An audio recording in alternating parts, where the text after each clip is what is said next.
Hey everybody, it's UniversalGiant and welcome back to part 6 of Kirby's Block Ball. Today we're going to be taking on stage 6 and the ice level, but no, there is no ice ability here. However, there is a new power-up, the bomb, which blows up all the previously indestructible blocks. And only the previously indestructible blocks. It does not blow up any of the other blocks. Which means we can't get the blocks over here. So how are we supposed to get them, you ask? The enemy up there is carrying a bomb, and the only way to get access to that bomb is to fire up Kirby through there. And using his sort of pop-up ability will help tremendously. I'm not sure if stone actually comes in handy for this. At least not yet. But yes, we have to get both of those bonus orbs if we want to activate the bonus. Which means I'm just going to use the stone ability here to make sure I get this guy and make things go a little bit faster. So I'll blow up those blocks, grab the bonus, and see if we can get it. I believe there are 3 bonuses in this stage, so you're going to want to get all of them if you want to break the borderline. I'm just going to use the stone here to make sure I get those 2 blocks nice and fast. Like I said before, if you take abilities out of other levels and use them in levels that do not have abilities, some of them will help you out tremendously, others will not. Really, the only way to know is to test it out for yourself. Now what I like to do is work my way up here and see if I can get in that way, because I believe it's an easy bonus if you can work your way in here. I think I usually come in here with fire though, so if I can kind of jam myself up there, come on. If you can work your way up to the bonus in there without using the bomb, I think it'll work wonders as far as your score goes. So I'm going to try to stay up here and work my way into the bonus, although that may not be the most efficient thing to do at this point. I'm not sure if I've ever actually tried it this way. I think I usually come in here with fire. Yes, spoiler alert, you get a fire ability in a Kirby game. As if no one ever knew that. Oh, those square blocks, that's going to make things a little annoying. But yeah, I'm not sure if I've ever actually come in here with the stone ability before. Oh, and I also haphazardly discovered that this emulator actually has... You know how when you played Game Boy games on the SNES that it would automatically recolor some of them? I think I found the setting for that in this emulator. I'm just not sure how to use it. I mean, I accidentally had it set, and it took me a while to figure out how to unset it. That was actually what I wanted to do for this game, but then when I finally got it working and I saw some of the colors didn't really match, I figured, you know, why not? Let me just continue doing it the way I'm doing it, because I prefer recoloring it myself. But I think I may wind up doing that for my next LP.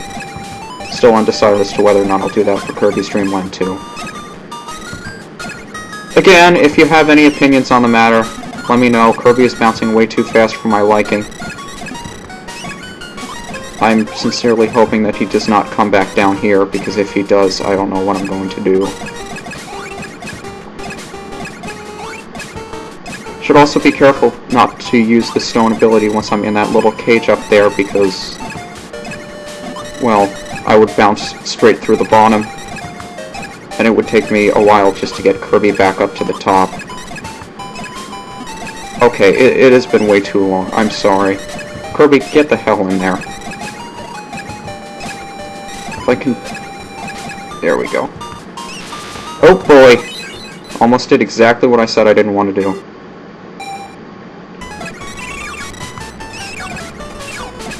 Perfect! Just what I wanted to do. Which is nice because I think the next bonus is even more difficult than this one. I almost never get this borderline on the first shot. If I can, it would be a miracle. Now, one of those 2 blank spaces is a warp star. I believe it's the right one. We'll find out soon enough. Also... if you get the bonus orb before you get the warp star turns into a star block. So yes, I only got 2 lives out of that bonus game.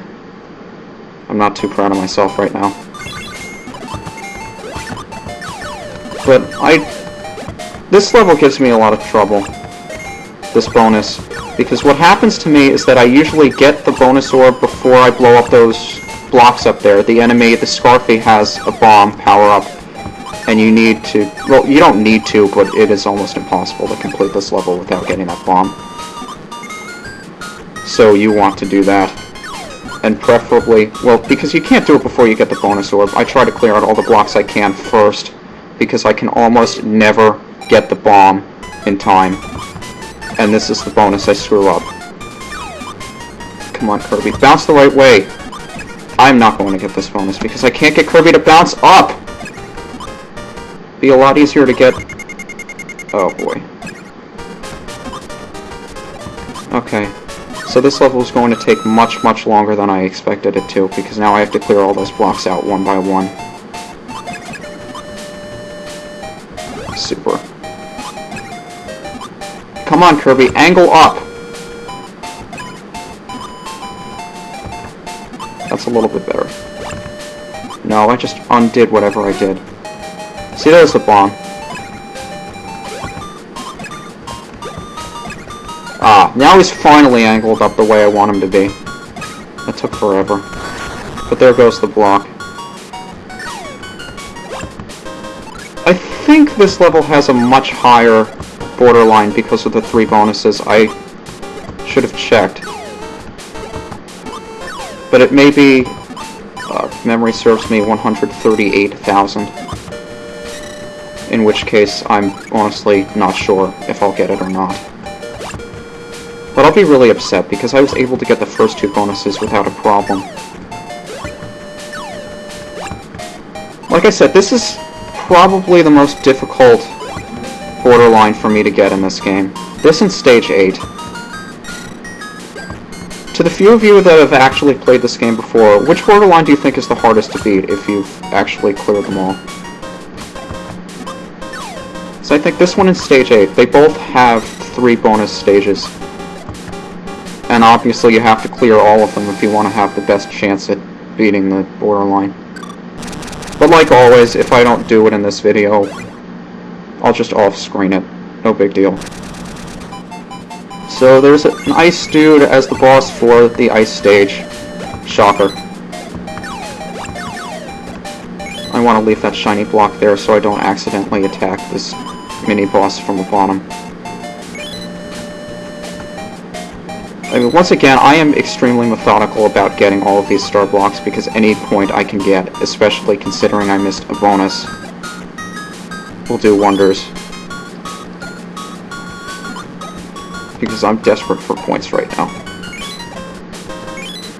Yeah, and here you have to pay very good attention to the side, because your paddle can cover most of that space. I hit him 3 times already? You gotta be kidding. Let's see if I can slide under that block. Yes. 1, 2. Ah, he's stuck! Kirby! Move, Kirby! Okay, it's almost impossible for me to get through this without... Actually, I'm going to try. Please get all the star blocks. It's not likely. Come on. Yes! Sweet! Round clear. I honestly don't know if I'm going to break the borderline or not. If I do, I'm going to be jumping for joy. So here's the boss of Stage 6, whose name also escapes me. This one you do not want to attack from the bottom, even though it looks really inviting to do so, because he will grab you and throw you. He also rolls around and kind of messes up the paddles, like most of them do. There we go. We have our nice, happy thing going. There's not much to say about this boss, really. Just watch where he throws you. Like always, be careful. But if you can get nice angle on him like I had before. I think that star panel is out of position. It's kind of stuck there. Please. I don't want to have to cut out any more than the bonus. Did I get the borderline? Oh, you've gotta be kidding! I might be thinking of the wrong borderline, but if I'm thinking of the correct one, I'm less than 1,000 points short. Thank God. Because if I didn't, that 1,000 point difference would have been the life I didn't get in the air hockey bonus game. What a relief. One of the hardest borderlines out of the way right here. Anyway, that's going to do it for this part of the playthrough. Join me in the next part when we will be getting our third ability of the game in Stage 7. See you then!